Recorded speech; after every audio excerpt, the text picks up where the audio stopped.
Chapter 29. Calls. Come, Joe, it's time.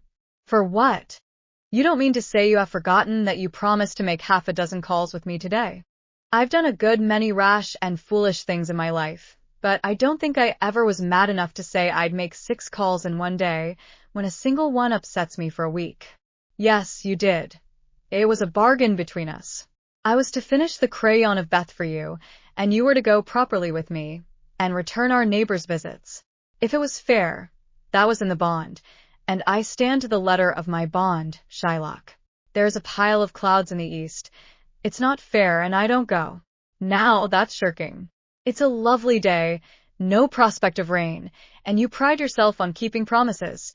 So be honorable. Come and do your duty, and then be at peace for another 6 months. At that minute Jo was particularly absorbed in dressmaking, for she was mantua-maker general to the family and took a special credit to herself because she could use a needle as well as a pen. It was very provoking to be arrested in the act of a first trying on and ordered out to make calls in her best array on a warm July day. She hated calls of the formal sort and never made any till Amy compelled her with a bargain, bribe, or promise.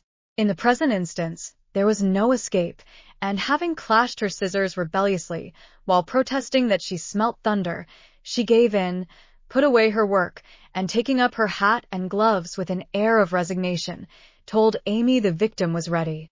Jo March, you are perverse enough to provoke a saint. You don't intend to make calls in that state, I hope, cried Amy, surveying her with amazement. Why not?